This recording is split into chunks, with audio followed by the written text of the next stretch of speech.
जय हिंद प्यारे बच्चों, क्या आप 10th क्लास मैथ्स में बहुत अच्छे नंबर लेना चाहते हैं? यस, आप सभी का जवाब डेफिनेटली यस होगा। अगर आप 10th के बोर्ड के एग्जामिनेशन में अच्छे मार्क्स स्कोर करना चाहते हैं तो आपको सबसे पहले बेसिक्स की नॉलेज होना बहुत ज़रूरी है। तो आज उसी बेसिक्स पर एक वीडियो लेकर हम उपस्थित हुए हैं। जैसा कि आप हमारे वीडियो का टॉपिक देख सकते हैं, इसका नाम है introduction to the trigonometry. Trigonometry class 10th mathematics का एक बहुत इंपॉर्टेंट पार्ट है और इससे बहुत सारे क्वेश्चन पूछे जाते हैं। अगर आपको इसके बेसिक की नॉलेज है तो आप डेफिनेटली इसका जवाब देने में सफल होंगे। तो आइए शुरू करते हैं इस वीडियो को। सबसे पहले हम बात करेंगे कि ट्रिग्नोमेट्री है क्या। ठीक है, चैप्टर के स्टार्टिंग से पहले हमें ट्रिग्नोमेट्री पता होनी चाहिए कि ट्रिग्नोमेट्री है क्या। ठीक है, तो बेसिकली जो ट्रिग्नोमेट्री है वो तीन वर्ड से मिलकर बनी है: tri, gon and metron. Clear?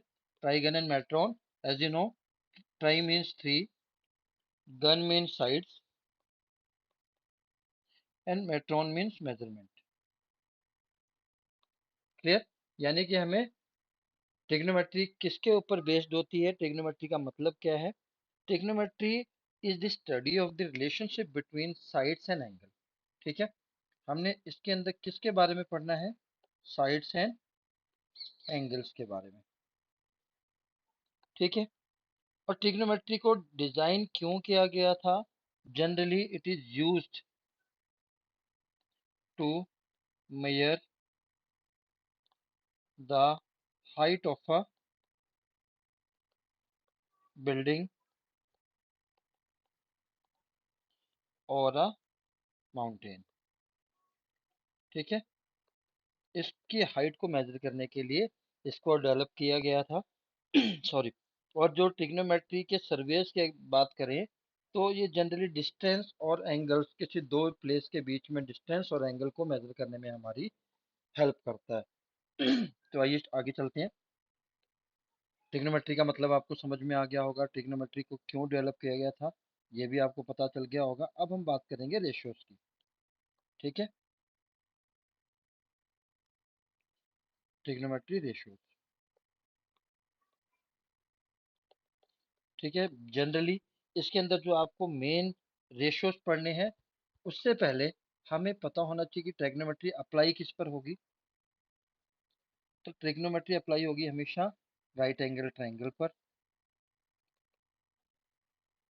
ठीक, अब राइट एंगल ट्रायंगल की जब हमने बात कर दी तो आपको सबसे पहले बात पता होती है कि जो राइट एंगल ट्रायंगल में एक एंगल 90 डिग्री का होता है और बाकी जो दो एंगल होते हैं वो एक्यूट होते हैं। दोनों ही एंगल क्यों एक्यूट होते हैं, इसके पीछे रीजन क्या है? क्योंकि जो ट्रायंगल के तीनों एंगल का sum as per angle sum property हमेशा कितना होता है? 180 डिग्री होता है। अगर एंगल 190 हो गया तो बाकी दो का सम कितना होगा? 90 होगा, इसलिए दोनों ही क्या होते हैं? एक्यूट एंगल होते हैं। ठीक है, अब बात करते हैं इसकी लॉन्गेस्ट साइड की। ठीक है, राइट एंगल ट्रायंगल की जो लॉन्गेस्ट साइड होती है वो 90 डिग्री के ठीक सामने वाली साइड होती है और इसी साइड को हम क्या कहते हैं? हाइपोटेन्यूज। ठीक, जिसको हम जनरली एच से रिप्रेजेंट करते हैं। अब बात आती है दो चीजों की ओर। जैसा कि आपको पता है कि पाइथागोरस थ्योरम क्या होती है? Sum of the square, sorry, longest side square is always equal to the sum of the square of remaining two sides. Side one, side two. ठीक है, साइड वन का स्क्वायर साइड टू का square हमेशा किसके equal होगा? Longest side के। ठीक, तो जब हम पाइथागोरस की बात करते हैं तो लॉन्गेस्ट साइड को एच लेते हैं, बाकी दो साइड्स को हम परपेंडिकुलर और बेस लेकर चलते हैं। ठीक है, तो ये हो गया हमारा पाइथागोरस थ्योरम का फॉर्मूला। अब सबसे बड़ी कंफ्यूजन क्या आती है? हमें एच तो कंफर्म है कि एच हमेशा ही 90 डिग्री के सामने वाला जो साइड होगी वो होगी, पर हम जनरली परपेंडिकुलर और बेस को एक ही समझकर हमेशा आंसर गलत कर बैठते हैं। जैसा कि जो हमारे मिसकंसेप्शन क्या है कि जो ये जो स्टैंडिंग वर्टिकल लाइन है ये हमेशा क्या होगी? परपेंडिकुलर होगी और दूसरी क्या होगी? बेस होगी। तो इसी मिसकंसेप्शन को क्लियर करते हैं, आइए।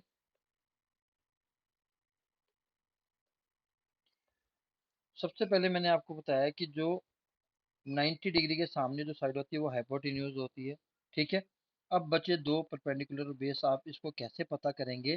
तो ये आपका सारा डिपेंड करेगा एंगल, रेफरेंस एंगल के ऊपर।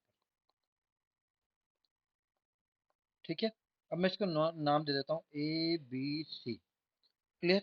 अगर मैं बात करता हूँ, अब रेशियोज की बात करता हूँ, जैसे रेशियोज होते हैं साइन, जिसको हम ऐसे लिखते हैं कोसाइन, जिसको हम कॉस लिखते हैं। ठीक है, टेंजेंट, जिसको हम टेन लिखते हैं। कॉसिक कॉसिकेंट, जिसको हम कॉसेक लिखते हैं। सेकेंट, जिसको सेकेंड SCC लिखते हैं। और फाइनली कोटेंजेंट, जिसको हम कॉट लिखते हैं। तो ये 6 ट्रिग्नोमेट्री रेशियोज के बारे में हमें इसके अंदर पढ़ना है। सपोज करो हमें साइन बी और साइन सी दो चीजें लिखी हुई हैं, तो क्या दोनों ही केसेस में परपेंडिकुलर बेस सेम होगा? नहीं, बिल्कुल नहीं। तो आप ध्यान से देखें इस कंसेप्ट को। अगर हम साइन बी की बात करते हैं तो एंगल, रेफरेंस एंगल हमारा बी है। ठीक है, तो रेफरेंस एंगल के अकॉर्डिंग ही हम बेस को सिलेक्ट करते हैं। तो जब भी कोई राइट एंगल ट्रायंगल में आपको कोई रेफरेंस एंगल दिया है, ठीक है, तो वो जैसे साइन बी या सी, ठीक, तो 90 डिग्री के सामने वाला तो हमेशा एच होगा, फिक्स होगा, कंफर्म हो गया। तो जो जो रेफरेंस एंगल है, मान लीजिए यहाँ बी की बात कर रहे हैं, तो हाइपोटेन्यूज के साथ जो साइड आपकी वो एंगल बना रही होगी, वो हमेशा बेस होगी। ठीक है, साइन बी के केस में बेस हो जाएगा हमारा ए बी, और परपेंडिकुलर हो जाएगा हमारा ए सी। अब मैं बात करता हूँ साइन सी की, ग्रीन वन। अब एंगल, जो रेफरेंस एंगल है वो चेंज हो गया, अब सी पर आ गया। जब रेफरेंस एंगल सी पर आ गया, मैंने कहा था कि ये वाली साइड तो हमेशा हाइपोटेन्यूज रहेगी, पर बेस चेंज हो जाएगा, क्योंकि अब हाइपोटेन्यूज की साइड कौन सी साइड एंगल बना रही है? वो ए सी है। तो साइन सी के केस में जो बेस हो जाएगा वो ए सी हो जाएगा, और परपेंडिकुलर हो जाएगा ए बी। मेरे को लगता है कि आपको कंसेप्ट समझ में आ गया होगा, क्योंकि आपसे ज़्यादातर क्वेश्चन में, पेपर में ऐसा पूछा जाता है, साइन ए माइनस कॉस सी की वैल्यू बताइए। ठीक है, तो इस केस में जो ए यहाँ पर है वो रेफरेंस एंगल है, और इस केस में रेफरेंस एंगल सी को लेकर आपको चलना है। ठीक है, चलिए अब एक चीज़ और याद करने की आपको बता देता हूँ। जो 6 ट्रिग्नोमेट्रिक रेशियो से आपको याद कैसे करने हैं, ट्रिक से याद करने हैं आपको। ठीक है, आपको पता भी होगी शायद। पंडित बद्री प्रसाद हर हर भोले। ठीक है, तो पंडित बद्री प्रसाद हर हर भोले। ठीक, तो आपने बनाकर टेबल बनाने के बाद आपने सिर्फ एक काम करना है, ऊपर लिखना है साइन, यहाँ पर लिखना है कॉस, यहाँ पर लिखना है टेंजेंट। ठीक ठीक, इसी के नीचे साइन का ऑपोजिट होता है कॉसिकेंट, इनवर्स कॉस का इनवर्स होता है सेकेंट, और टेन का इनवर्स होता है कोटेंजेंट। क्लियर? हम इसको ऐसे भी लिखते हैं, साइन थीटा का ऑपोजिट क्या होता है? 1 अपॉन कॉसिकेंट थीटा। ठीक है, कॉस थीटा के लिए हम लिखते हैं 1 अपॉन सेकेंट थीटा। ठीक, और टेन थीटा के लिए हम हमेशा लिखते हैं 1 बाय कॉट थीटा। तो सिमिलरली फार्मूले भी आपको वैसे ही याद करने हैं। साइन थीटा की बात करेंगे तो P/H आपने इस डायरेक्शन में देखना है, तो P/H। और अगर मैं कॉसिकेंट की बात करूंगा तो कॉसिकेंट आपने नीचे से ऊपर देखना है, यानी कि इसका ठीक उल्टा, H/P। कॉस थीटा की बात करूंगा, कॉस थीटा को आपने फिर टॉप से बॉटम देखना है, यानी कि B/H। और जब मैं सेकंड की बात करूंगा तो बॉटम टू टॉप आपने जाना है, यानी कि H/B। फर्दर टेन थीटा के लिए टॉप टू बॉटम P/B। ठीक है, और कॉट थीटा के लिए B/P। अब यहाँ पर मैं आपको एक चीज़ और बता देता हूँ, जहाँ जहाँ भी H है डेट मीन्स हाइपोटेन्यूज, जहाँ पर भी B है वो मतलब बेस, और P का मतलब यहाँ पर हमने क्या कहा है? परपेंडिकुलर। क्लियर? तो ये आपके ट्रिग्नोमेट्री रेशियोज के जो फार्मूलेस है, जो बेसिक फार्मूलेस है, वो इससे आपको याद हो जाएंगे। अब हम चलते हैं एंगल्स के ऊपर। ठीक है, एंगल्स क्या है? जैसे आपको पूछ लिया जाता है sine 0 degree, sine 30 degree, sine 45 degree, तो उसके लिए भी एक ट्रिक है, 0 degree, 30 degree, 45 degree, 60 degree and 90 degree. पहले आपने सारे थीटा की वैल्यू ऊपर लिख ली, उसके ठीक सामने आपने लिखना है साइन थीटा। ठीक, अभी साइन फिर कॉस, दो चीजें बता देता हूँ पहले। साइन थीटा की वैल्यू आपने याद करने के लिए क्या करना है, पहले जीरो से करना 1 2 3 4, फिर सभी को 4 से डिवाइड कर देना है और सभी के साथ क्या लगा देना है, स्क्वायर रूट। अब जब आप इसको सॉल्व करने बैठेंगे, 0/4 मतलब जीरो ही होगा। ठीक है, 1/4, ठीक है, 1 का रूट 1 होता है और 4 का रूट 2 होता है।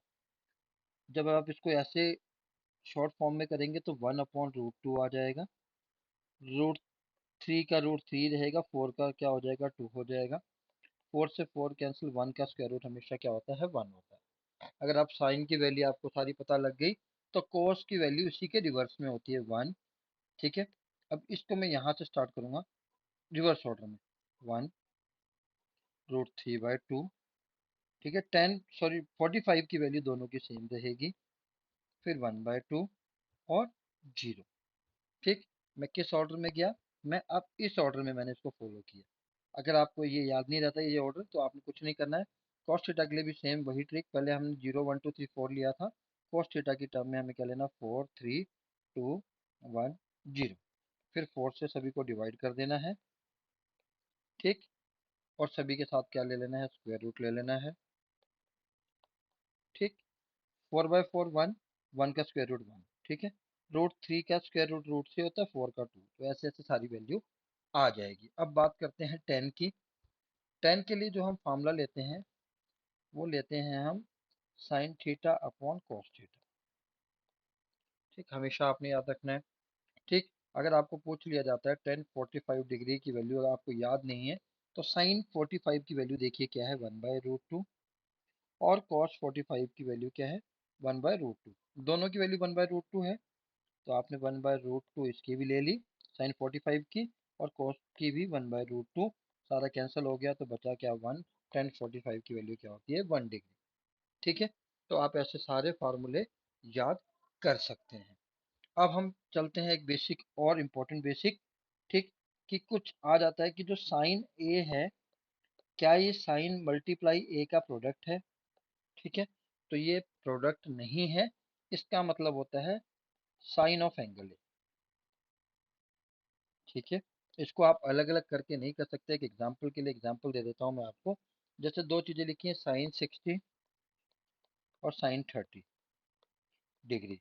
आपने, जैसे हम बाकियों में कॉमन कॉमन काट देते, 60 60/30 करके हम 1/2 कर देते हैं, तो इस केस में हम इसको ऐसा नहीं कर सकते। क्यों, क्योंकि ये साइन मल्टीप्लाई ये नहीं है, ये साइन ऑफ एंगल ये है, रेशियो है।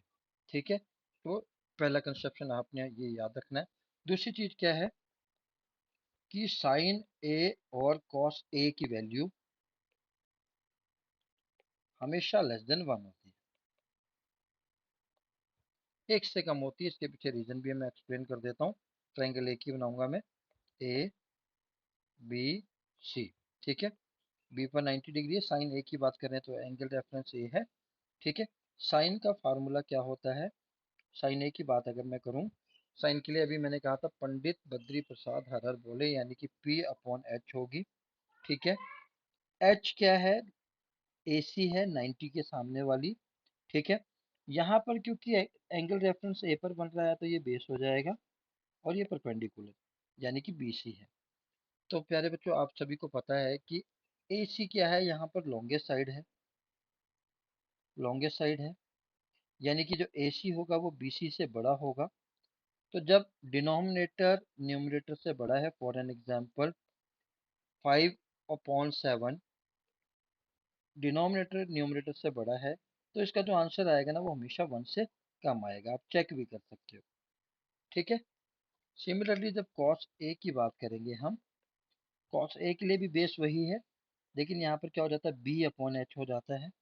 ठीक, बेस यहाँ पर ए बी है, और एच क्या है, ए सी। फिर वही कंडीशन लग गई, डिनोमिनेटर बड़ा है न्यूमरेटर से, तो आप डिवाइड करेंगे हमेशा 1 से छोटा ही आएगा। आपके सामने बहुत सारे एग्जाम्पल है, जैसे 3 को 4 से डिवाइड करके देख लीजिए।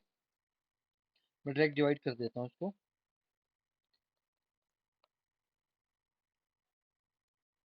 तो 1 से छोटा ही आएगा। जब भी डिनोमिनेटर न्यूमरेटर से बड़ा होगा तो ये हमेशा 1 से छोटा आएगा, ये इसका प्रूफ है। तो प्यारे बच्चों, आज के इस वीडियो में ट्रिग्नोमेट्री के इतने ही बेसिक। अगले वीडियो में हम इंपॉर्टेंट फॉर्मूलाज के साथ आपके सामने फिर प्रेजेंट होंगे। आज के लिए इतना ही। अगर आपके दिमाग में कोई क्वेश्चन है, डाउट है, आप कमेंट बॉक्स में लिख सकते हैं। जय हिंद, जय भारत।